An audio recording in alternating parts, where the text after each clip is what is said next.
Donc on a conclu, on a dit c'est comme la mitzvah qu'il y a de nommer un roi. Donc on a dit, il y a une rachat dans la Gemara. La Gemara nous dit pourquoi il y a ici une répétition Som Tassim Alecha Melech Shetehe Imato Alecha, de façon à ce que la crainte du roi soit sur toi en permanence. Donc le but d'avoir un roi,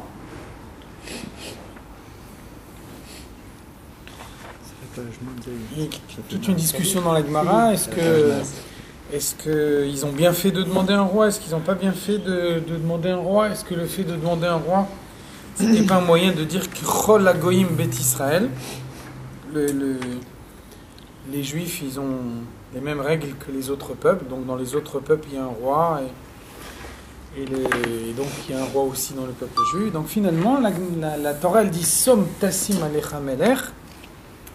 Et donc la Gemara nous dit de cette façon-là, le fait de nommer un roi, c'est positif. Som Tassim Alecha Melech, Shete Imato Alecha, que tu puisses ressentir en permanence la crainte du roi. Et donc le Malchuta de Hara'a, Ke'in Malchuta de Rekia, la royauté terrestre, elle est à l'image de la royauté céleste.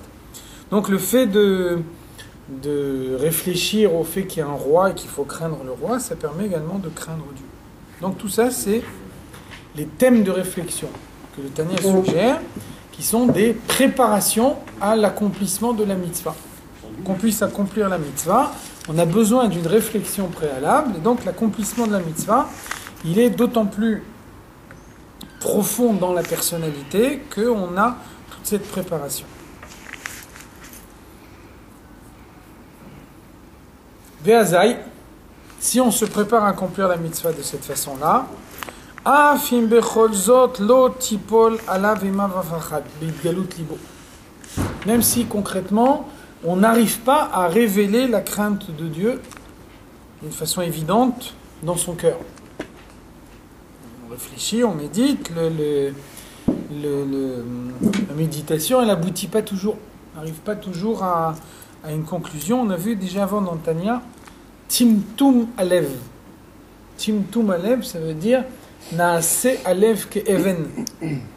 Et des fois, le cœur, il se durcit. Donc, il y a une difficulté du passage de la réflexion dans les sentiments. Timtum, c'est bouché. Timtum, c'est bouché. De la même façon, vous savez que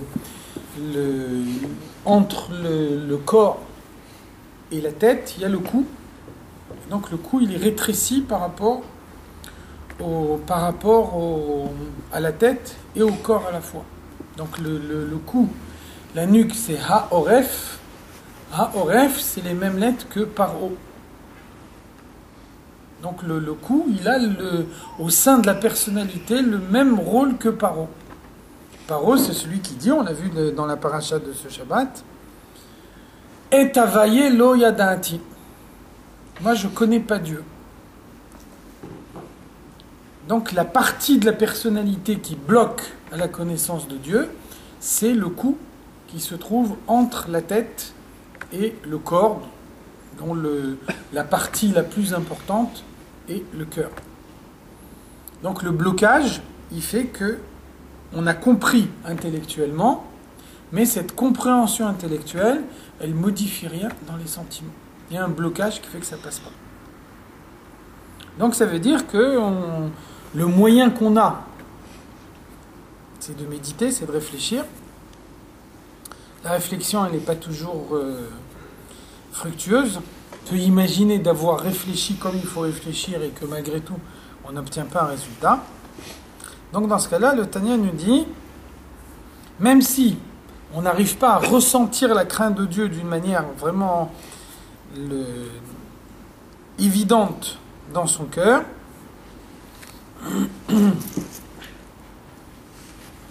Mikol makom, me'achar shemekabel alav malchut shamaim. On a réfléchi, donc on a essayé de ne pas accomplir la mitzvah de but en blanc, donc de s'engager à se soumettre à Dieu. Même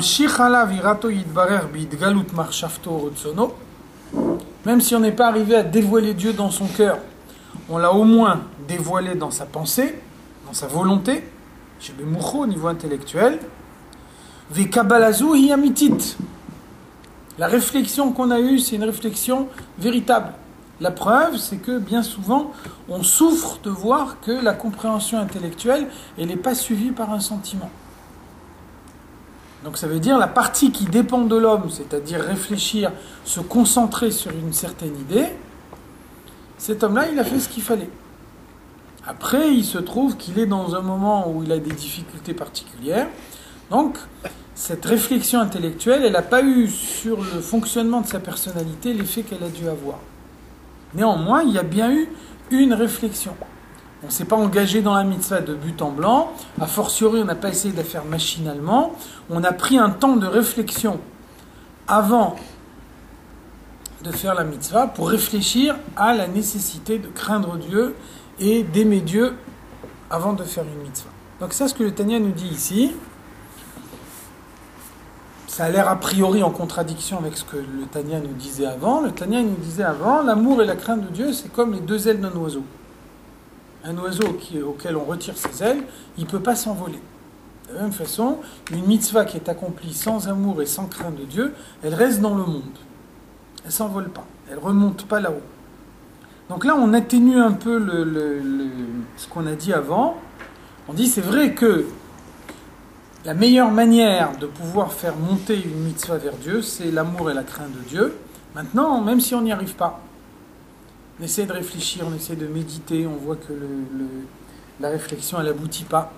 Malgré tout, on ne peut pas dire qu'on a perdu son temps.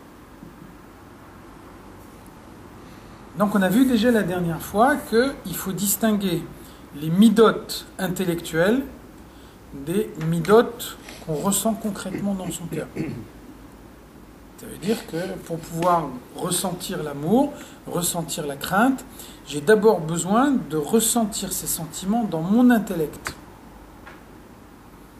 Lorsque je les ai ressentis dans mon intellect, alors après, je les ressens dans mon cœur. Quand je les ressens dans mon cœur, il se passe quelque chose, c'est que l'intellect, c'est le contraire des sentiments. Un sentiment, c'est envers quelqu'un. Il n'y a pas de sentiment dans l'absolu. Un homme, il n'est pas bon dans l'absolu, ça ne veut rien dire. On est bon envers quelqu'un. Par contre, l'intellect, il est dans l'absolu. La preuve, c'est qu'un homme qui réfléchit, il s'isole. La présence d'autres personnes au moment où il essaye de réfléchir, il essaye de concentrer, ça le dérange. Donc il y a bien deux processus opposés. L'intellect, c'est un repli sur soi-même, et le sentiment, c'est au contraire une ouverture vers l'autre. Donc ça veut dire que on essaye de fabriquer des sentiments avec son intellect. Quand on fabrique les sentiments au niveau intellectuel, ils sont uniquement dans mon intellect. Pour l'instant, ils ne s'appliquent pas concrètement. Donc il n'y a pas du tout de sentiment. C'est un sentiment purement intellectuel. Midot chez Bimouchin. Ensuite, quand il n'y a pas de blocage, ce que j'ai compris intellectuel, ça descend dans mon cœur. Et là, tout d'un coup, la compréhension se transforme en sentiment. Qu'est-ce que ça veut dire que ça se transforme en sentiment ? Ça veut dire que tout l'aspect intellectuel des choses disparaît. Quand je suis dans la conception intellectuelle du sentiment, là, je réfléchis. Lorsque je ressens le sentiment dans mon cœur, c'est fini. Ma réflexion, elle est terminée. Donc, ma conclusion, elle est adoptée de façon définitive. Après, on abandonne la phase intellectuelle pour passer à la phase sentimentale. Dans la phase sentimentale, il n'y a que du sentiment et plus de compréhension. Pourtant, un sentiment, comme ça je l'ai compris en tout cas, mais un sentiment, quand il y a le cerveau qui se mêle au sentiment, le sentiment ressenti, il ne peut pas être aussi intense que s'il avait été ressenti uniquement par le cœur. Non. On a l'impression que c'est comme une clôture qui bloque un peu. Un sentiment, il s'appelle sentiment que dans la mesure où il est fabriqué par l'intellect. Un sentiment qui n'est pas fabriqué par l'intellect, ça n'est pas un sentiment, c'est un instinct. Un instinct, c'est quelque chose d'animal. Le seul sentiment positif, c'est un sentiment qui est fabriqué par l'intellect. Pourquoi ? Parce que l'intellect, il est capable de délimiter le sentiment, de lui donner un périmètre dans lequel il peut se développer. Justement. En l'absence de ce périmètre, le sentiment, il part dans tous les sens. C'est un sentiment sauvage. C'est comme quand on s'oublie, on se lâche et on peut danser toute la nuit, ou être joyeux, ou être triste, ou dans tous les sens. Donc un sentiment comme ça, c'est un sentiment négatif. C'est un sentiment négatif. Ça veut dire que quand, comme tu dis, on se lâche, ça veut dire un moment où un homme il se maîtrise pas lui-même, il est incapable de servir Dieu.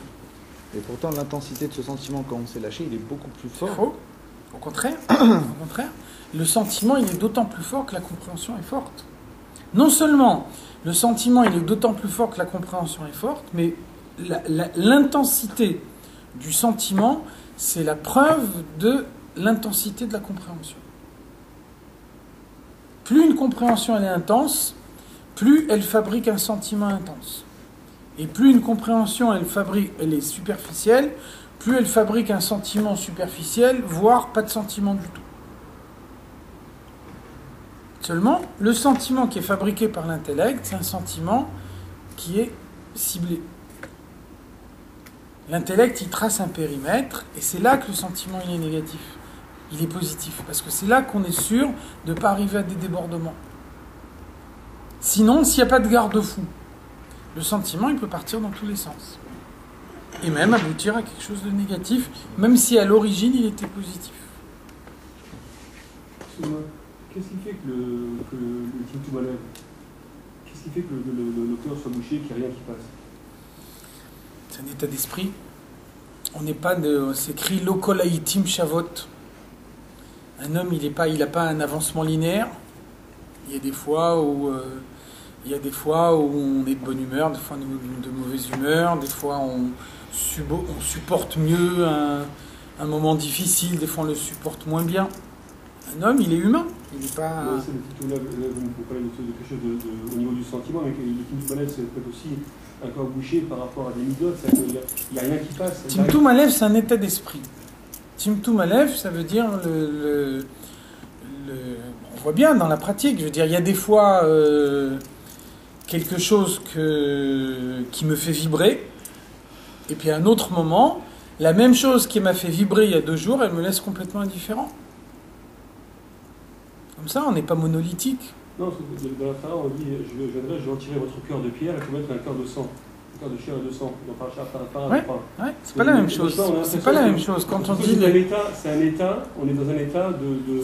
C'est pas la même chose. Vasiroti et leva even, ça veut dire ce que le Navi ici, il dit, c'est que un homme, il peut se placer dans un état conscient de rejet de Dieu. Parce que là, vous disiez, Alev Kaeden. Par rapport à ça, je sais bien par rapport à ça. Et Timtum Alev, c'est Nasa Alev Kaeden. Alors, Timtum Alev, encore une fois, Timtum Alev, c'est pas quelque chose qui est voulu par l'homme. Quand on dit Ve'asiroti et leva even natati lachem lev basar, je retirerai votre cœur de pierre et je vous donnerai un cœur de chair, ça veut dire le cœur de pierre que vous portez en permanence. Le fait que vous êtes mis dans une situation où vous avez décidé d'être insensible à Dieu. Quand on parle de Timtum Alev, c'est pas un état permanent. Timtum Alev, ça veut dire que il y a des fois où on ressent mieux les choses et des fois on ressent moins bien les choses. C'est l'esprit de l'homme, il fluctue. Il n'est pas toujours identique. Donc il y a des fois on a besoin je sais pas, il y a des fois on a besoin de plus de concentration pour comprendre quelque chose, et des fois on comprend très facilement, et des fois on ressent facilement un sentiment, et des fois au contraire on ressent beaucoup plus difficilement. Un homme il n'est pas toujours identique. Donc retenez que la grande idée ici, c'est que le sentiment intellectuel, en l'absence de sentiment ressenti, il s'appelle néanmoins un sentiment. Donc c'est clair que il n'apporte pas l'élévation à la mitzvah aussi clairement que un amour et une crainte de Dieu qui sont effectivement ressentis dans le cœur.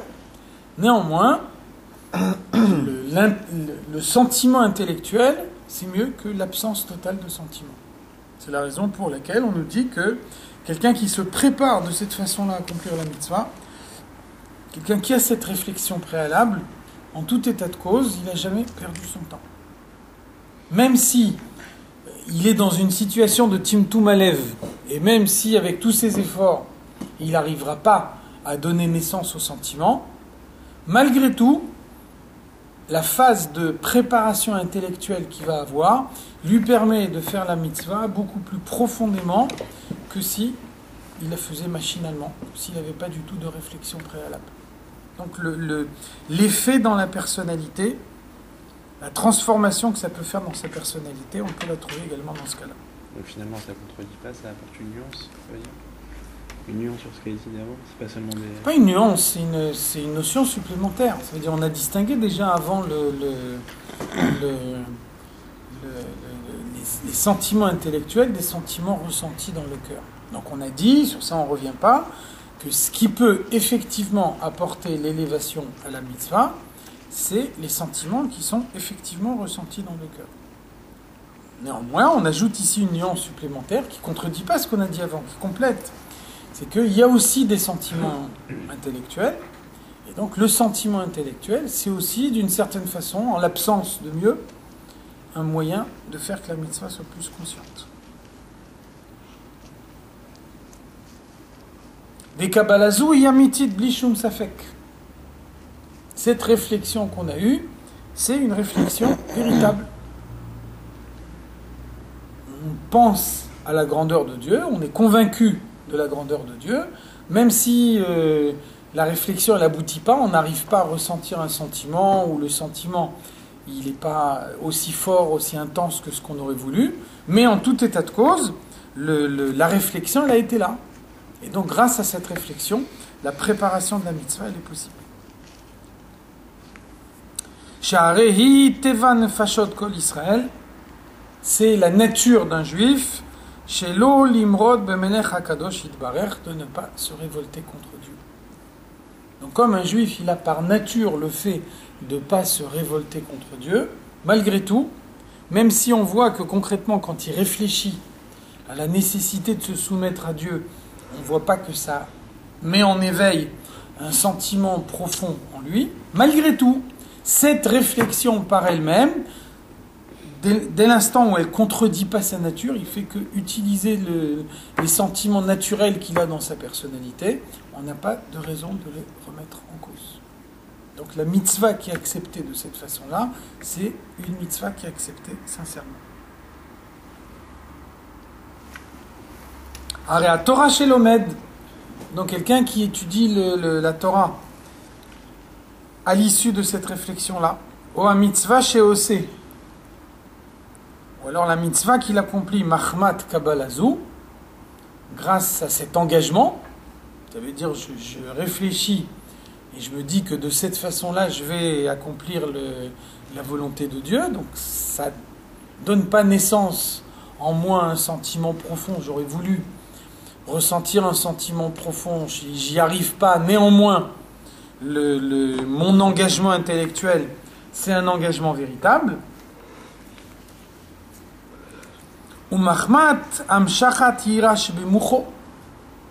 Donc, comme dans ce cas-là, bien qu'il ne soit pas arrivé à donner naissance à la crainte de Dieu dans son cœur, il a au moins donné naissance à la crainte de Dieu dans son cerveau. Il ressent la crainte de Dieu au niveau intellectuel. Nikraot Beshem Avoda Shlema. Dans ce cas-là, il a effectivement servi Dieu. Sa mitzvah, c'est une mitzvah qui sert véritablement Dieu. Son étude de la Torah, c'est une véritable étude de la Torah qui peut effectivement modifier profondément sa personnalité. Kechol avodat ha'eved la'adono ou malko, comme n'importe quel serviteur qui sert son maître. Vous voyez bien que un esclave, il n'a pas nécessairement un amour profond pour son maître. Malgré tout, il sait que il doit se soumettre, donc il accepte la volonté de son maître. Il est même prêt à réfléchir quand son maître lui demande de faire quelque chose. Il essaye de réfléchir pour voir de quelle manière il peut accomplir la volonté de son maître de la meilleure façon possible. Et à ce moment-là, on ne dira pas que parce que l'esclave il n'aime pas son maître, tout ce qu'il a fait, ça n'a aucune valeur.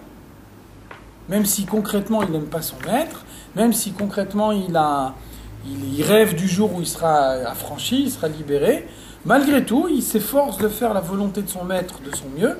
Il est même prêt à réfléchir pour essayer de trouver la meilleure façon de faire ce que son maître attend de lui. Concrètement, on va dire que cet esclave, il a servi son maître. La même chose ici, on n'est pas arrivé à éprouver un sentiment. Malgré tout, puisque intellectuellement on a essayé de servir Dieu, alors on considère que de cette façon-là, il y a eu un véritable service de Dieu.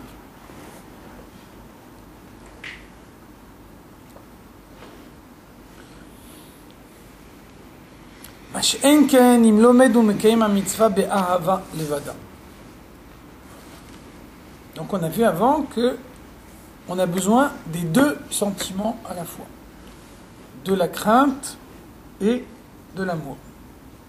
Maintenant, qu'est-ce qui se passe si on arrive à avoir que un des deux? J'arrive à ressentir la crainte, j'arrive pas à ressentir l'amour. Ou alors l'inverse, j'arrive à ressentir l'amour, j'arrive pas à ressentir la crainte. Donc ça, c'est une grande idée de ce chapitre également. La crainte de Dieu, à elle seule, permet également de servir Dieu. L'amour de Dieu, à lui tout seul, un amour de Dieu dans lequel il n'y a pas de crainte, ne permet pas de servir Dieu. Pourquoi? Donc on va développer ici dans Tanya. Rappelez-vous ce qu'on a vu, que la crainte, c'est un sentiment d'éloignement. Quand vous avez peur de quelque chose, quand vous voyez un danger, quand il y a quelque chose que vous ne savez pas trop ce que c'est, votre réaction première, c'est de vous éloigner. Inversement, l'amour, c'est un sentiment de rapprochement. Et donc c'est pour ça qu'on peut dire que l'amour et la crainte sont les deux sentiments premiers à partir desquels on peut fabriquer toutes les émotions, tous les sentiments qu'un homme il peut éprouver. Et bien que tous les sentiments qu'un homme il peut avoir, ce sont des dosages d'éloignement et de crainte. Donc selon qu'on va mettre un peu plus ou un peu moins d'éloignement, un peu plus ou un peu moins de rapprochement, on va aboutir à la pitié ou à tous les sentiments qu'on peut imaginer. Maintenant, si on n'a pas cette combinaison de sentiments, et on imagine un sentiment unique. Quand on a la crainte, c'est ce qu'on vient de voir maintenant, la crainte, elle donne à l'homme la conscience de sa petitesse devant Dieu. L'homme, il a conscience de son insignifiance devant la grandeur de Dieu. Ça, c'est le sentiment de base du service de Dieu. Inversement, si on n'a que l'amour de Dieu, ça veut dire que le sentiment dominant, c'est la recherche de la proximité de Dieu. La recherche de la proximité de Dieu ne donne pas la conscience de sa petitesse. La conscience de sa petitesse, elle est indispensable pour pouvoir se soumettre. Quelqu'un qui aime Dieu mais qui ne le craint pas, il arrive à servir Dieu sans se soumettre à lui. Comme la soumission, c'est la base du service de Dieu, celui qui n'est pas soumis ne sert pas Dieu. La crainte, c'est le sentiment de l'esclave. L'amour, c'est le sentiment du fils. Vous voyez que l'esclave, il sert son maître en tout état de cause. Il craint son maître, il sait que s'il ne fait pas ce que son maître lui demande, il est puni. Donc chez lui, le sentiment dominant, c'est la crainte. Il peut avoir l'amour, il peut aimer son maître, il peut le détester, et donc en tout état de cause, il le craint. Et donc parce qu'il le craint, il le sert. Un fils, il aime son père, il est proche de son père, et donc la proximité de son père, souvent, l'empêche d'être totalement soumis à son père. Donc un fils, il pourra dire qu'il partage des émotions avec son père, qu'ils ont des souvenirs communs, etc. On ne dira pas que le fils, il est soumis à son père, comme l'esclave, il est soumis à son maître. On a déjà vu que dans la tfila de Rosh Hashanah et de Yom Kippour, on dit Im kebanim, im keavadim. Considère-nous comme des fils et considère-nous comme des esclaves. Parce qu'un seul des deux, c'est pas suffisant. Si on a uniquement banim, si on est uniquement comme des fils, alors il manque la soumission. Et donc, en l'absence de soumission, même quelqu'un qui a un très haut niveau de recherche de Dieu, qui cherche vraiment à s'unifier avec Dieu, ce souci d'unification qui n'est pas basé sur la soumission, il ne permet pas de servir Dieu. D'où l'importance du respect des parents. C'est ça que la Torah elle dit le Ish et aviv ve'imo tiraru, c'est-à-dire c'est-à-dire que c'est un terrain d'entraînement en fait. On s'entraîne par le respect et l'amour on doit à nos parents. Ça veut dire qu'en particulier on fait une différence entre le père et la mère. On a un amour naturel pour la mère et il faut développer la crainte. On a une crainte naturelle pour le père, il faut développer l'amour. Donc on voit bien que la différence de relation entre le père et la mère, ça fait qu'on a besoin de faire intervenir son intellect pour pouvoir fabriquer des sentiments qui ne sont pas naturels finalement. Pas la même relation avec son père et avec sa mère. Donc voilà la réponse à la question. La base du service de Dieu, c'est l'amour et la crainte de Dieu. On est obligé d'avoir les deux à la fois. Si on n'a qu'un seul des deux sentiments, c'est la crainte qu'il faut avoir. C'est la raison pour laquelle on a vu que les étapes qu'on passe dans le service de Dieu, c'est crainte inférieure, amour inférieur, amour supérieur, crainte supérieure. C'est un versement au niveau de crainte amour. La crainte, c'est le début et c'est en même temps le stade le plus haut. La crainte supérieure, elle est supérieure, elle est plus haute que l'amour supérieur, parce que l'amour supérieur, encore une fois, l'amour, c'est un sentiment de proximité. Donc même quelqu'un qui arrive à un niveau très haut de l'amour, même quelqu'un qui arrive au niveau de l'amour supérieur, il n'a pas besoin d'être soumis, parce qu'il est proche. La proximité, elle empêche la soumission. Donc le sommet du service de Dieu, c'est la crainte supérieure. Bitul bimtsiout. Bitul bimtsiout, ça veut dire la soumission qui fait abstraction de son ego. On est tellement profondément soumis à Dieu que on ne ressent plus sa propre existence. Dans l'amour, même au plus haut niveau de l'amour, un homme n'arrive jamais au stade où il ne ressent plus du tout son existence. Donc vous voyez que la crainte, c'est la première étape. Elle vient avant l'amour. D'abord, c'est plus naturel. Et bien qu'un enfant, dès sa naissance, il craint naturellement les dangers. Par contre, il a besoin d'apprendre à aimer ses parents. Il a besoin d'apprendre à aimer ceux qui lui font du bien. Le sentiment d'amour, il s'apprend. Le sentiment de crainte, il est naturel. L'instinct de conservation, le fait d'avoir peur d'un danger, c'est un sentiment naturel qu'un enfant il a depuis sa naissance, qu'on n'a pas besoin de lui inculquer.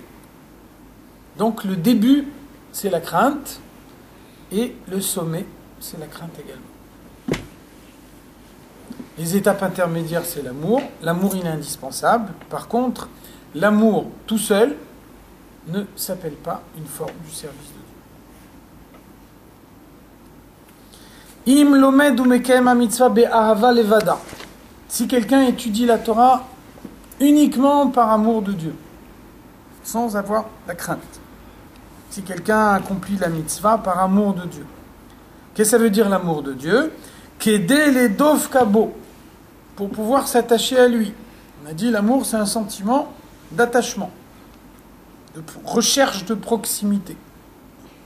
Donc j'aime Dieu, je veux rechercher la proximité de Dieu. Je sais que je suis proche de Dieu en étudiant la Torah, en accomplissant la mitzvah. Donc c'est ça ma motivation. Ma motivation, c'est une recherche de proximité. Aliade Torato mitzvotav, ena nikret beshem avodat haeved. Je ne suis pas considéré dans ce cas-là comme étant un serviteur de Dieu. La Torah Amra, la Torah nous dit va avadtem et Hashem elokechem. Vous devez servir Dieu. En l'occurrence, quelqu'un qui est motivé uniquement par son amour, il ne sert pas Dieu. Oto ta'avodu, c'est Dieu que vous devez servir. Donc, Moshe Katouv Bezohar, le Zohar nous dit dans Parshat Behar, Kehai Tura, c'est comme un bœuf, des Yahavin Ale Od Bekadmita, avant d'amener le bœuf labouré dans le champ, d'abord on lui met le joug sur le cou. La phase préalable au service de Dieu, c'est la soumission. La soumission, elle est liée avec la crainte. Si quelqu'un ne ressent pas la crainte et sa seule motivation à servir Dieu, c'est l'amour, il ne sert pas Dieu. Même s'il fait la Torah comme il faut, respecte Il fait, encore une fois, il fait Torah et mitzvot, mais il n'a pas servi Dieu. Justement, c'est ce qu'on explique ici. Accomplir Torah et mitzvot et servir Dieu, c'est deux notions différentes. C'est deux notions complètement différentes. Le service de Dieu, ça implique un effort. Et l'effort, il doit être suffisant pour modifier profondément la personnalité. Avoda, on dit toujours dans la Chassidoute, Avoda, c'est Milachon Orot Avudim. Orot Avudim, ça veut dire des peaux tannées. Quand on tanne des peaux, on fabrique du cuir. Vous voyez que le cuir, il modifie totalement l'apparence de ce qu'était la peau à l'origine. Une peau, elle est couverte de poils, etc. Donc, quand elle est tannée, quand on fabrique du cuir, le cuir qui a été obtenu par cette peau, il a entièrement modifié son apparence par rapport à ce qu'elle était à l'origine. Donc, c'est ça, avoda. Orot avudim, des peaux tannées. Avodat Hashem, qu'est-ce qu'on appelle Avodat Hashem? C'est quelque chose qui modifie l'homme en profondeur. Un homme, il peut accomplir une mitzvah. Le Shulchan Aruch nous dit qu'il a accompli la mitzvah de telle façon qu'il est yotse. Il est yotse, ça veut dire on ne lui demande pas de faire la mitzvah une deuxième fois. Seulement, cette mitzvah n'a rien changé de profond en lui. Il est resté ce qu'il était avant. Et même plus encore, il a fait la mitzvah parce que ça correspond chez lui à quelque chose de naturel. Il est naturellement bon. Et naturellement, il recherche à faire le bien. Et donc, quand la Torah lui demande de donner de la tzedaka, il n'a pas besoin de se faire violence. Parce que pour lui, c'est une tendance naturelle. Donc, il donne de la tzedaka. Il a accompli une mitzvah. Et en même temps, il n'a pas servi Dieu. Le service de Dieu, c'est uniquement lorsqu'il y a un effort de la part de l'homme. Est-ce que c'est un chidouche de la Chassidoute? C'est pas un chidouche de la Chassidoute, c'est écrit dans la Gemara. La Gemara nous dit qu'est-ce que c'est la différence entre le Mishe Avad Elokim ou Mishe Lo Avado. La Gemara nous dit la différence entre celui qui sert Dieu et celui qui ne le sert pas. C'est la différence qu'il y a entre celui qui révise son étude 100 fois et celui qui révise son étude 101 fois. Ça veut dire qu'à l'époque de la Gemara, on n'avait pas le droit d'écrire Torah chez Balpé, on n'avait pas le droit de prendre des notes. Les Dvarim chez Nitnu Alpé, I ata rachai le katvan. Tout ce qui t'a été donné oralement, tu n'as pas le droit de l'écrire. Donc dans les yeshivot, à l'époque, le maître, il enseignait oralement, sans aucun support, et les élèves, ils écoutaient oralement, sans prendre de notes. Donc pour être sûr qu'on n'oubliait pas l'enseignement, pendant le reste de la journée, on révisait 100 fois ce que le maître avait dit le matin. Donc la Gemara nous dit, celui qui révise 100 fois son étude, c'est quelqu'un qui n'a pas servi Dieu. Pourquoi ? Parce que c'est la pratique courante. C'est ce que tout le monde fait. Donc, même si 100 fois ça nous paraît colossal, mais à partir du moment où on se maintient dans la pratique courante, on n'introduit pas un effort supplémentaire, on ne sert pas Dieu. Par contre, nous dit la Gemara, celui qui révise 101 fois son étude, on peut penser la 101e fois, elle est négligeable par rapport aux 100 fois précédentes. Et quand même, il y a un fait nouveau, c'est qu'on est sorti de l'habitude. L'habitude, c'est de se limiter à 100 fois, et là, il a révisé son étude 101 fois. Donc même si on va dire une fois par rapport à 100 fois, c'est pas beaucoup plus, mais donc à partir du moment où on est sorti de son habitude, on a essayé d'aller de l'avant, de faire quelque chose de plus, on a introduit son propre effort, ça s'appelle servir Dieu. Même la Gemara donne un deuxième exemple qui est cité aussi dans le Tanya. La Gemara nous dit dans le Shuk Shel Chamarim, quand on loue un âne, alors l'âne on le loue un zouz pour 10 parsa, et on le loue 2 zouzim pour 11 parsa. Donc comment c'est possible que la 11e parsa elle coûte à elle seule autant que les 10 premières parsaot? C'est parce que 10 parsa, c'est la trajectoire normale, le parcours normal qu'un âne y fait d'habitude dans la journée. Donc quand on loue un âne pour faire 10 parsa, cet âne, il ne sort pas de son habitude. Si par contre, l'âne, on lui demande de marcher 11 parsaot, là, on lui demande d'aller au-delà de son habitude. Comme on lui demande d'aller au-delà de son habitude, la 11e parsa à elle seule, elle coûte aussi cher que les 10 parsaot précédentes.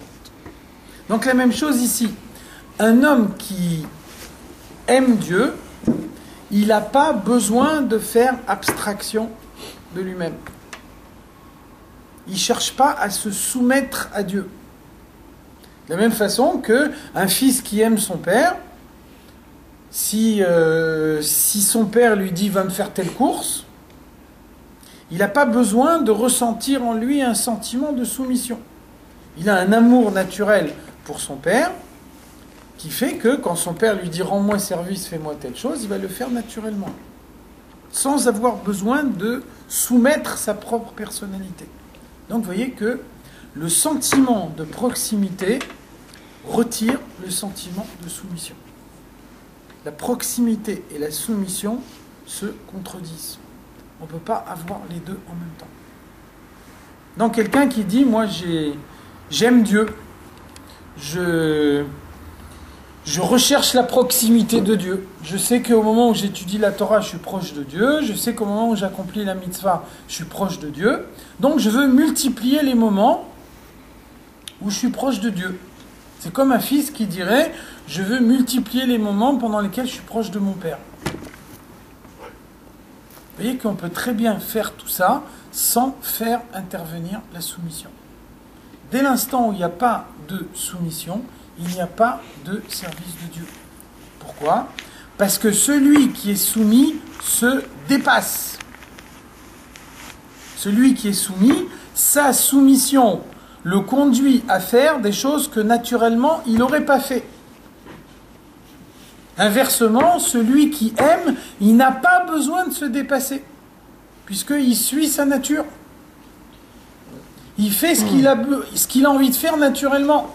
Donc comme il va dans le sens de ce qui lui fait plaisir, il n'a pas besoin de se soumettre. La question, enfin, il y a une autre question. Est-ce que ça existe des personnes dans leur racine d'âme qui sont naturellement soumis, et eux, le travail, ça va être l'amour de Dieu? Alors, on ne peut pas dire naturellement soumis. Ça veut dire, c'est clair qu'il y a des gens qui ont des capacités de soumission supérieures à d'autres. Si quelqu'un il a une capacité de soumission supérieure aux autres, ça veut dire qu'on attend encore plus de lui. Ça va pas être sur l'amour alors, son travail. Ça va rester quand même sur la, bien sûr, la crainte. Encore une fois, l'amour à lui tout seul ne s'appelle pas le service de Dieu. Donc c'est vrai que chacun a des forces différentes. Mais pourquoi chacun a des forces différentes? Parce que chacun a un parcours différent. Donc chacun a les forces dont lui il a besoin en fonction de ce que Dieu attend de lui. Et ce que Dieu attend de l'un, c'est pas ce que Dieu attend de l'autre. Donc le chemin ne se retrouve pas modifié. C'est la même chose, sauf qu'on demande plus d'efforts selon les capacités de chacun. Bien sûr. Et plus encore, les capacités dont on dispose permettent de déterminer ce qu'on attend de nous. Plus on a des forces, et plus on sait que Dieu attend de nous des choses plus importantes. La contrainte, c'est pas une soumission. on est contraint de faire quelque chose. Servir Dieu, Sauf si c'est toi-même qui t'imposes cette contrainte. C'est la Torah qui m'impose, je peux faire jamais décider. Ça veut dire que c'est toi qui...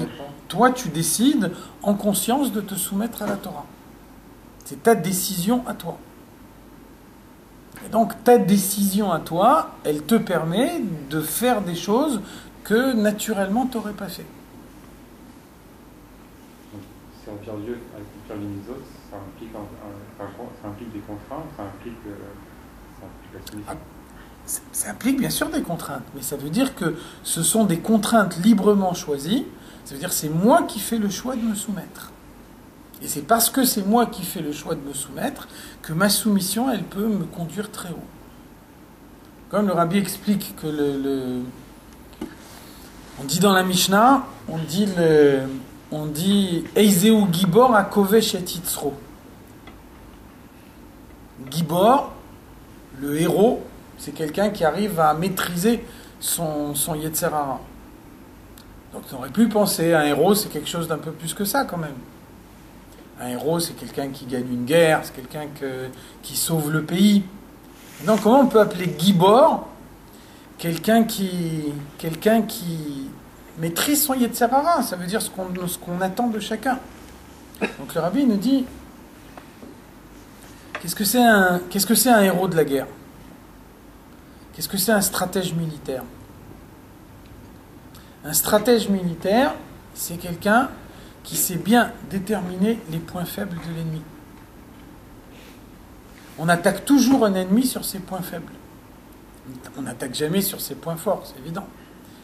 On veut mettre un maximum de chances de côté, de son côté. Donc pour avoir un maximum de chances de côté, on attaque son ennemi sur ses points faibles. C'est là qu'on sait qu'on peut arriver. Et donc plus on est un grand stratège, plus on est doué pour déterminer les points faibles de l'autre. Maintenant, quand au lieu d'attaquer quelqu'un d'autre, on s'attaque soi-même. Si on s'attaque soi-même, on ne s'attaque pas sur ses points faibles, ça n'a aucun intérêt. Quand on s'attaque soi-même, on s'attaque sur ses points forts. Donc c'est là qu'on est Gibor. Attaquer quelqu'un sur ses points faibles, ça veut dire que la victoire, elle est gagnée d'avance. On sait que c'est son point faible. Donc, on sait déjà d'avance qu'on va gagner, puisqu'on a déterminé ses points faibles. Par contre, s'attaquer soi-même, ça veut dire je veux arriver à me maîtriser moi-même, je veux arriver à me maîtriser, à maîtriser mon Yetzer Hara. Je ne vais pas me dire, je vais attaquer mon Yetzer Hara là où il me fait le moins mal. Ça n'a aucun intérêt. Si je veux vraiment maîtriser mon Yetzer Hara, ça veut dire que j'attaque mon Yetzer Hara là où il me fait le plus mal. Là où les attaques, elles sont les plus fortes. Donc c'est ça un Gibor. Le Gibor, c'est celui qui lutte contre ce qui est réellement fort, pas contre ce qui est faible. Donc c'est ça le service de Dieu. Le service de Dieu, ça veut dire je décide en conscience de me soumettre au point que ma soumission, elle va me conduire à faire des choses que par moi-même, j'aurais pas envie de faire. Et c'est ça la vraie victoire. C'est ça la vraie victoire. Ça veut dire si je me maîtrise pas moi-même, finalement, ma vie, elle est fixée une fois pour toutes. Je fais ce qui me plaît et je fais pas ce qui me plaît pas. Ça veut dire que je suis un animal humain. Quelqu'un qui a un comportement fixé une fois pour toutes et qui continue à... Donc c'est ça la force de la soumission consentie, la soumission qui est voulue par l'homme. Aujourd'hui je fais ça, et si demain je m'aperçois que la volonté de Dieu c'est de faire le contraire de ce que j'ai fait aujourd'hui, alors demain je ferai le contraire de ce que j'ai fait aujourd'hui. Ça c'est se dépasser soi-même.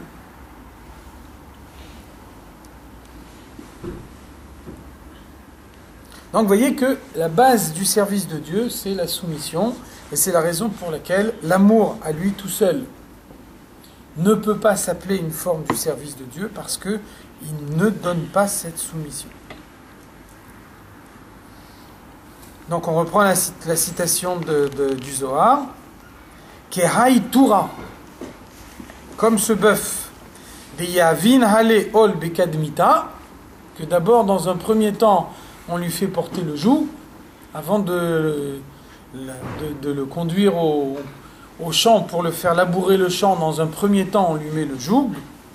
Begin le'afaka minetav le'alma, de façon à ce qu'il puisse en découler du bien dans le monde.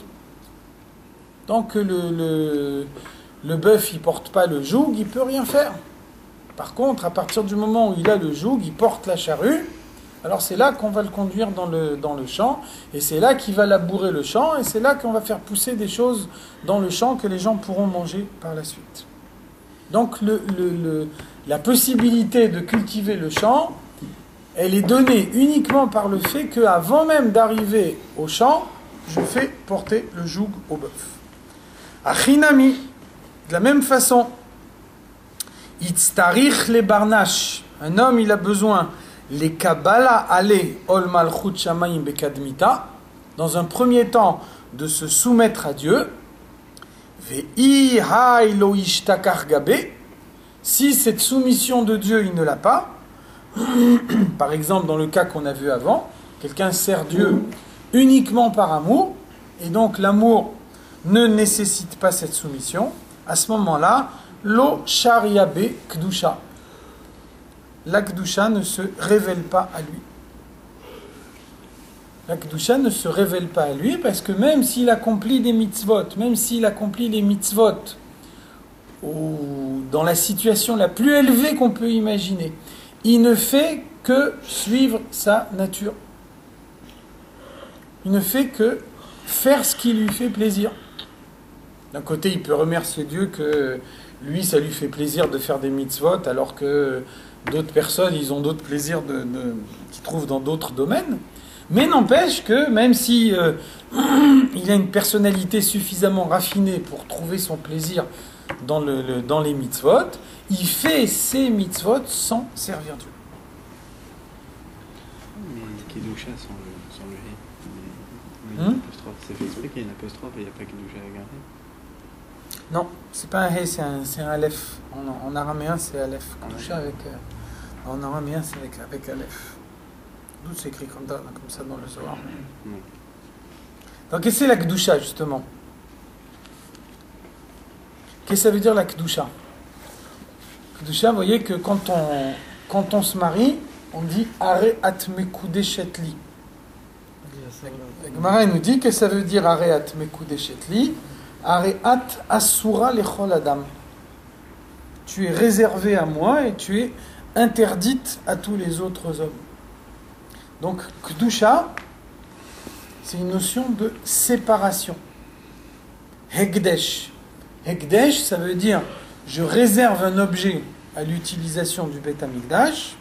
Et donc, puisque l'objet il est réservé pour le Beth Amikdash, donc il est interdit à toute autre utilisation que celle du Beth Amikdash. Il est séparé de toutes les autres utilisations. La notion de Kedusha, c'est une notion de séparation. Kadosh, ça veut dire mouvdal, séparé. Donc c'est ça la Kedusha. La Kedusha, c'est se séparer de sa propre nature, se séparer des choses du monde pour accomplir la volonté de Dieu. Vous voyez bien que quelqu'un qui aime, il ne se sépare pas. Parce qu'il n'a pas besoin de se séparer. Il suffit qu'il suive sa nature. Donc on peut accomplir la volonté de Dieu, accomplir la mitzvah, sans aucune kedusha. Uniquement en suivant ses instincts naturels.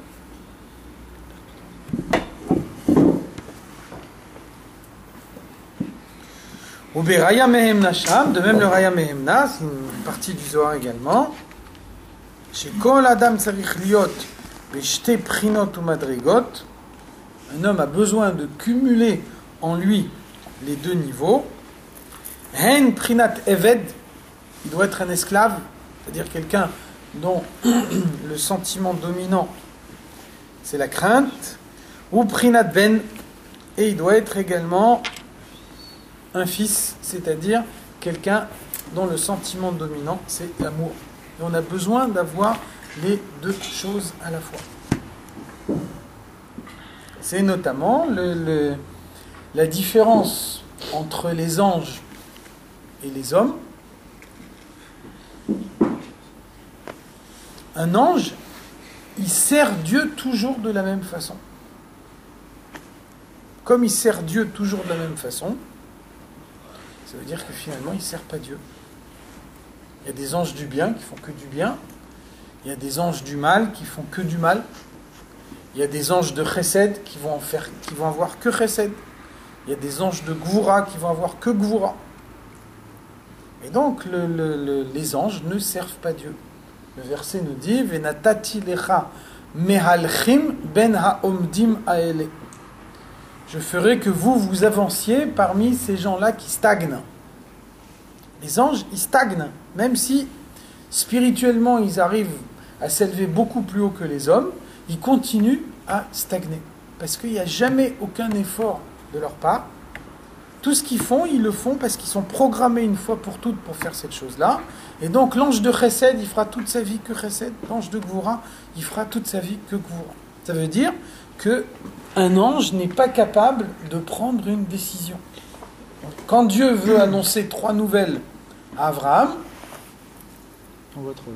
il envoie 3 anges. Ça veut dire que même s'il n'y a pas de pénurie de personnel là-haut, on peut imaginer quand même qu'un ange, il est capable d'annoncer 3 nouvelles. Donc, qu'est-ce que ça veut dire envoyer 3 anges? Ça veut dire que si on vous dit annonce 3 nouvelles, il y a 2 décisions à prendre. Quelle nouvelle j'annonce en premier, quelle nouvelle j'annonce en second? Et ça, l'ange, il n'est pas capable. Un ange, il n'est pas capable de prendre une décision. Donc Dieu ne peut pas donner 3 shlichuyot à un ange. C'est pas possible. C'est la raison pour laquelle, s'il y a 3 shlichuyot, il faut nécessairement envoyer 3 anges. Pourquoi Dieu peut lui donner 3 shlichuyot avec 3 ordres? Tu fais celle-là en première, celle-là en deuxième, celle-là en troisième. Mais ça veut dire un ange, il a besoin d'avoir une seule chose dans son esprit. Alors qu'un juif, il a en permanence 613 mitzvot dans son esprit. Et 613 mitzvot dans lesquels on attend de lui des choses complètement différentes. Ça veut dire que l'état d'esprit de Rosh Hashanah et de Yom Kippour, c'est pas le même état d'esprit que celui de Sukkot et Simchat Torah. Ça veut dire qu'il va y avoir un certain comportement à Rosh Hashanah et Yom Kippour, et il va y avoir un comportement différent à Sukkot et à Simchat Torah. Un ange, il n'est pas capable de faire ça. Donc c'est ça le service de Dieu, et c'est ça la soumission. Ça veut dire que dans un moment où il faut servir Dieu de telle façon, je vais prendre la décision de servir Dieu de telle façon. À un moment où il faut le faire d'une autre façon, je le ferai également d'une autre façon. Et vous voyez bien que pour arriver à ce résultat-là, l'amour n'est pas suffisant. Parce que l'amour, il a une forme. Il a une forme établie. Et donc, il y a des choses que j'aime plus, il y a des choses que j'aime moins. Par contre, dans la soumission, il n'y a pas de forme préétablie, puisqu'au contraire, la soumission, c'est faire disparaître sa propre personnalité. Donc là, il n'y a pas une forme préétablie. La soumission, elle permet de tout accepter de manière identique. En fait, la constance, en fait, c'est, d'après ce que si j'ai bien compris, c'est que c'est pas un service. On ne peut pas servir Dieu, être constant dans la Torah et Mitzvot. On ne peut pas être constant. C'est pas la même chose Shabbat ou dans la semaine. C'est pas la même chose le matin et le soir. On essaie d'être constant. Par exemple, un homme qui se lève qui va prier Shachrit Mincha Arvit tous les jours et il se fait violence pour y aller. C'est dur pour lui. Et il fait ça tous mais ce les qu'on jours attend de pendant toi 7 jours, Shachrit, c'est pas ce qu'on constance. attend de toi Mincha. Et ce qu'on attend de toi Mincha, c'est pas ce qu'on attend de toi Arvit. Et ce qu'on attend de toi au moment de l'étude, c'est pas ce qu'on attend de toi au moment où tu es dans ton travail, ainsi de suite. Ça veut dire que tu passes jamais ta vie dans une situation toujours identique. Ta vie, c'est une succession de situations différentes les unes des autres, et à chaque fois, on te demande de réagir en t'adaptant à la situation à laquelle tu es confronté, qui n'est jamais la même. Donc il y a une évolution permanente. Même si c'est redondant tous les jours, c'est considéré quand même. C'est une jamais évolution. redondant. Non, c'est-à-dire au niveau de la pratique. La pratique est redondante. Mais... La pratique, elle n'est pas redondante. Ça veut dire, tu ne peux pas dire le but de chaque jour, c'est de reproduire ce qu'on a fait la veille, sinon on n'avance pas. Au contraire, le but, c'est de sentir que chaque jour, on a fait un pas en avant.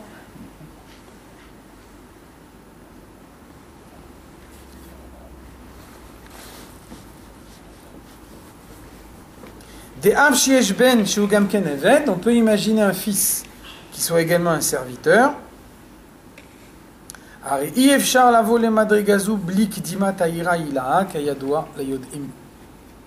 Malgré tout, le fils qui est également un serviteur, ça veut dire qu'il est arrivé au niveau de la crainte supérieure. Donc il arrive à cumuler les deux sentiments en lui.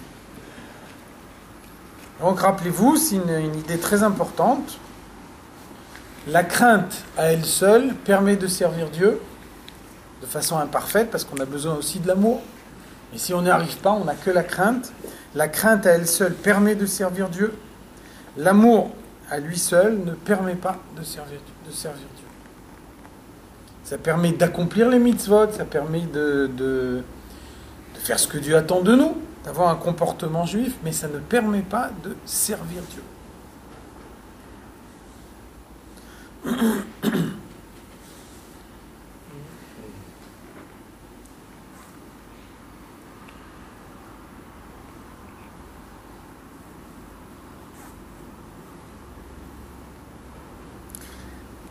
On passe encore une étape supplémentaire.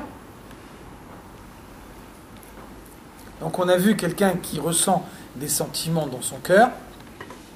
On a vu quelqu'un qui n'arrive pas à ressentir des sentiments dans son cœur, mais au moins il a en lui ces sentiments au niveau intellectuel. Si maintenant, quelqu'un, même ça, il ne l'a pas. Même au niveau intellectuel, il n'arrive pas à l'avoir. Qu'est-ce qui se passe dans ce cas-là?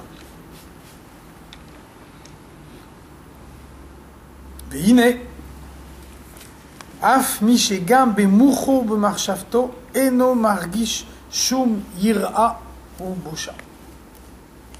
Quelqu'un dans sa pensée, dans sa réflexion, même au niveau intellectuel, pas seulement dans son cœur, mais même dans son intellect, sa compréhension n'aboutit pas du tout. Il n'arrive pas à assimiler l'idée qu'il doit se soumettre à Dieu. Il ne comprend pas. Eno margishum ira, il ne craint pas Dieu. Boucha, il n'a pas honte devant Dieu. Mipne pritut erech nafsho. Comment c'est possible? Comment on peut en arriver là? À cause de la source inférieure de son âme. Mimakor chutzva, l'endroit de laquelle elle est issue, elle émane. Mimadregot atartonot des sersphirot de asiya. Ça veut dire que son âme vient des niveaux les plus bas d'asiya. Donc qu'est-ce que ça veut dire? Ça veut dire que toutes les neshamot traversent l'enchaînement des mondes. Atzilut, Bria, Yetzirin, Asiya. Une neshama, quand elle traverse l'enchaînement des mondes, elle va plus ou moins s'imprégner des niveaux qu'elle traverse. Donc la neshama d'un tzaddik, elle s'appelle une neshama d'Atzilut. En réalité, toutes les neshamot sont des neshamot d'Atzilut. Toutes les neshamot, avant d'arriver dans le monde matériel, elles ont été en Atzilut. Atzilut, c'est un monde dans lequel le mal n'existe pas. Donc qu'est-ce qui fait que le tzaddik, lui, il a une neshama particulière? C'est que le tzaddik, dès l'instant où sa neshama est sortie du monde d'Atzilut, elle n'a fait que traverser les autres mondes sans s'en imprégner. Dans la chassidoute, ça s'appelle derech ma'avar. Il y a deux façons de traverser les mondes. Derech itlapshut peut traverser les mondes en s'introduisant profondément, en s'imprégnant des mondes qu'on traverse. Ou alors, derech ma'ava, en traversant les mondes sans s'imprégner. On ne fait que passer, la neshama elle fait que passer, mais elle ne s'imprègne pas du tout des niveaux dans lesquels elle passe, elle reste identique. Donc, le tzaddik, il a une neshama d'Atzilut. Dès l'instant où elle sort du monde d'Atzilut, elle traverse tous les mondes suivants sans s'en imprégner. Et donc, lorsque cette neshama rentre dans le corps du tzaddik, elle est identique à ce qu'elle était en Atzilut. Donc comme en Atzilut, le mal n'existe pas, donc le tzaddik, il vit dans un monde matériel sans avoir la perception du mal. Même au niveau physique, sa vision du monde n'est pas la même que la nôtre. Il ne subit pas le mal qu'il y a dans le monde, il ne voit pas le mal, donc quand physiquement il regarde le monde, il ne voit pas le monde de la même façon que nous. Rappelez-vous l'histoire de Rabbi Nachum de Tchernobyl. Une fois, il est rentré un Shabbat dans un endroit où une lumière avait été allumée par un Chilul Shabbat. Physiquement, il ne voyait pas la lumière. Il tâtonnait comme s'il était dans l'obscurité. Donc, sa neshama, elle a que du bien en lui. Une lumière qui est allumée par un Chilul Shabbat, physiquement, il ne la capte pas. Ça, c'est une neshama d'Atzilut. Maintenant, si la neshama, elle passe d'un cran, elle arrive dans le monde de Bria. Et qu'ensuite, donc, elle traverse les mondes suivants, Derech Ma'avar, sans s'en imprégner. Qu'est-ce qui se passe dans ce cas-là? Donc, en Bria, le mal fait son apparition. Donc, une neshama de Bria, ça sera déjà plus la neshama d'un tzaddik. Dans le monde de Bria, la sphira dominante, c'est la sphira de Bina, la sphira de la compréhension. Quelqu'un dont la neshama est une neshama de Bria, c'est quelqu'un qui va avoir d'immenses capacités intellectuelles. On peut dire ça un tzaddik veralo? Non. Tzaddik veralo, il a le mal dans sa personnalité inopérant. Le mal est trop faible pour qu'il puisse avoir une action sur sa personnalité. Donc c'est un tzaddik à part entière. Pas de différence dans le comportement du tzaddik vetovlo et du tzaddik veralo. Le Beinoni, lui, il a le comportement d'un tzaddik au prix d'un effort permanent. Le tzaddik, soit tzaddik vetovlo ou tzaddik veralo, lui, c'est un comportement naturel. Donc cette neshama de Bria, quand elle arrive dans le monde, sans s'imprégner des mondes de Yitzira et d'Asiya, donc elle a conservé en elle ce monde où la sphira de Bina est très développée. Donc on va voir une neshama qui se trouve dans un corps qui aura des capacités intellectuelles très développées. À l'époque de la Mishnah, de la Gemara, la majorité des neshamot étaient des neshamot de Bria. Donc c'est comme ça qu'ils ont pu mettre en forme la Mishnah, la Gemara, etc. Et les Tanaïm et les Amorim, si, mais pas nécessairement leurs élèves. Donc leurs élèves, ils avaient souvent des neshamot de Bria. C'est grâce aux neshamot de Bria qu'ils ont pu étudier la Torah de la façon dont ils l'ont appris. C'est pour ça que, par exemple, dans la Gemara, on voit que on fait des reproches à quelqu'un de prier. Lama ata ozev chaye olam ou mit asek bechaye sha'a. Tu abandonnes la vie éternelle pour te consacrer à la vie passagère. Donc Rashi il dit l'étude de la Torah, ça s'appelle la vie éternelle parce que la Torah, elle ne change pas. La Torah telle que tu l'étudies aujourd'hui, c'est la même Torah qu'on étudiera demain. Par contre, la prière, c'est chaye sha'a, c'est la vie passagère, parce qu'un homme, il utilise sa prière pour demander à Dieu ce dont il a besoin. Et donc, ce qu'il a besoin aujourd'hui, c'est pas ce qu'il aura besoin demain. Et ce qu'il aura besoin demain, c'est pas ce qu'il aura besoin après-demain. Donc, ça change tout le temps. Donc, quand on fait le reproche à quelqu'un de prier, qu'on lui dit tu dois étudier la Torah, parce qu'on est dans une époque où la majorité des neshamot sont des neshamot de Bria. Donc au moment où Dieu dévoile dans le monde des neshamot de Bria, ce qu'on attend, c'est pas la tfila qui est le moyen de développer ses sentiments, mais c'est au contraire l'étude de la Torah qui est une activité intellectuelle. Donc l'étape suivante, c'est Yetzira. Dans Yetzira, les midotes dominantes, ce sont les sphirotes dominantes, c'est les midotes, les sphirotes du sentiment. Et donc une neshama de Yetzira, c'est une neshama qui aura des capacités émotionnelles, des capacités sentimentales très développées. Donc ça, c'est les neshamot qu'il y avait à l'époque du Harizal.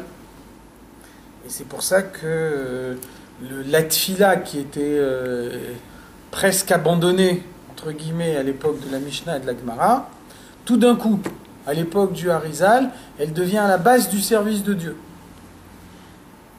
Parce que donc l'époque veut qu'on développe ses sentiments. Le moyen essentiel pour développer ses sentiments, c'est la tfila. Et ensuite, donc la dernière étape, c'est le monde d'Asiya. Le monde d'Asiya, c'est le monde de l'action concrète. Et donc ça veut dire une Neshama d'Asiya, c'est-à-dire une Neshama qui a quitté Atzilut, qui a quitté Bria, qui a quitté Yetzira, et qui est arrivée en Asiya, et qui s'imprègne du monde d'Asiya, c'est une Neshama qui a des capacités intellectuelles limitées, qui a des capacités émotionnelles limitées, et qui a donc uniquement une capacité d'action. Évidemment, tout le monde n'est pas identique. Il y a des neshamot plus limités que d'autres. Et donc, en fonction de la source de sa neshama, on a plus ou moins une sensibilité, des capacités à pouvoir comprendre. Et bien qu'il y a des gens qui ressentent plus facilement, qui comprennent plus facilement. Il y a d'autres, au contraire, qui ont une personnalité très grossière, qu'il faut arriver à bouger beaucoup plus difficilement. Donc, en général, quelqu'un qui fait des grands efforts intellectuels et qui n'aboutit pas, c'est parce que son âme est une âme d'Asiya. Et donc, les capacités intellectuelles de sa neshama sont des capacités très limitées. C'est la raison pour laquelle il a plus de mal que d'autres. Pourtant, Bria, c'est la racine des âmes. Pourquoi on dit que ça vient d'Atzilut? La racine des âmes, c'est l'essence de Dieu. Ah, Une âme, c'est une partie de Dieu. Donc l'âme, pour pouvoir arriver dans le monde, elle est obligée de traverser l'enchaînement des mondes. Donc entre l'essence de Dieu et le corps physique, elle doit nécessairement passer par Atzilut. Bah, donc on n'a qu'à dire que l'émanation des âmes se fait à partir d'Atzilut et non pas de Bria. Alors. Concrètement, il y a des âmes d'Atzilut. Ça veut dire il y a des tzadikim qui ont une âme qui se trouve dans leur corps, qui est identique à ce qu'elle était dans Atzilut. Donc la règle, elle est que la majorité des âmes, elles émanent de Bria, mais il y a quelques âmes d'Atzilut qui sont... Non, encore une fois, l'âme, elle vient de l'essence de Dieu. Simplement, Bria, c'est là où il y a le Gan Eden à Elyon.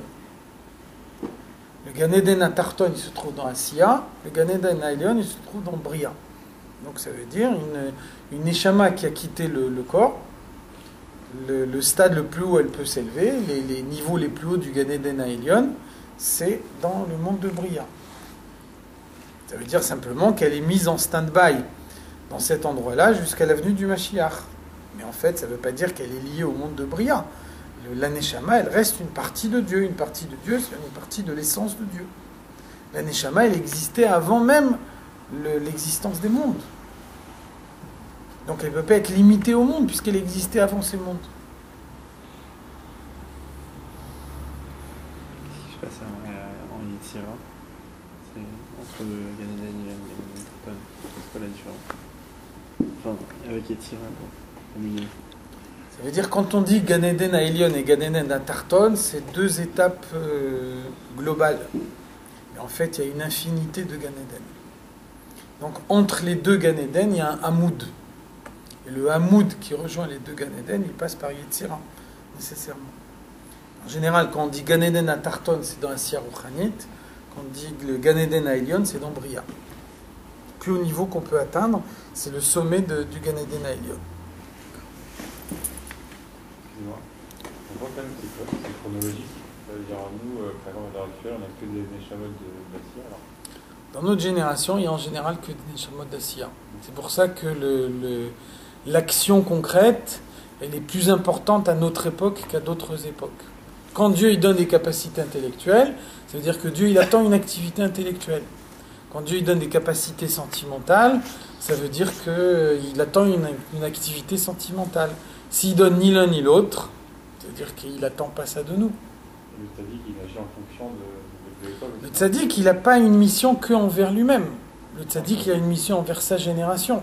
Donc ça veut dire un tzaddik qui est dans une génération où l'action elle est importante, même si lui, il est capable de s'élever beaucoup plus haut, ce qu'on attend de lui, c'est aider les hommes à mieux agir dans sa génération à lui. Mais excusez-moi, le fait qu'on... Pourquoi les Miftsayim, ils sont sortis dans notre époque à nous et pas à une autre génération, c'est parce qu'on est dans l'époque de l'action concrète. Donc ça veut dire les Miftsayim à l'époque de la Gemara ou à l'époque du Harizal, ça aurait été prématuré. À un moment où Dieu a donné des capacités intellectuelles ou des capacités sentimentales, le fait de se concentrer sur l'action concrète, ça aurait été une perdition de force. Par contre, au moment où l'intellect et le sentiment ils sont limités, là c'est la preuve que Dieu attend de nous une action concrète accrue. Et que donc on peut imaginer d'introduire des Miftsayim qui n'existaient pas à une autre époque. Mais est-ce que ça nous dispense de la tfila et du limoud? Ça ne dispense de rien du tout. Ah bon, d'accord. Ça dispense de rien du tout. Le Shulchan Aruch, jusqu'à nouvel ordre, il n'a pas été aboli et chaque paragraphe du Shulchan Aruch, il s'applique de la même façon. Simplement, on peut constater que quand nous on prie, malheureusement, notre prière elle n'est pas au niveau de celle de nos ancêtres. Ça, c'est malheureusement une réalité quotidienne qu'on peut constater. Et il y a une date qui a déclenché la dernière phase. L'action concrète, on le voit. On voit bien autour de nous. Il y a une date qui a eu... Le Baal Shem Tov, bien sûr. L'époque de la Chassidoute, c'est l'époque de l'action concrète, c'est clair. On voit bien, depuis que la Chassidoute se développe, on est dans la phase de l'action concrète. L'exemple qu'on donne toujours là-dessus, c'est Vous voyez que un aveugle, il a une audition beaucoup plus développée que quelqu'un qui est voyant. Alors qu'en réalité, la vision et l'audition, c'est deux circuits complètement différents dans le corps. Donc a priori, il n'y a pas de raison logique que quelqu'un qui voit moins bien, il va mieux entendre. Dans la pratique, qu'est-ce qu'on voit ? On voit que la déficience d'un sens, elle a pour effet de développer un autre sens. Donc ça veut dire, la déficience de l'intellect et des sentiments, elle a pour effet de développer l'action concrète et de conduire à faire des actions concrètes qu'on n'a pas fait à une autre époque.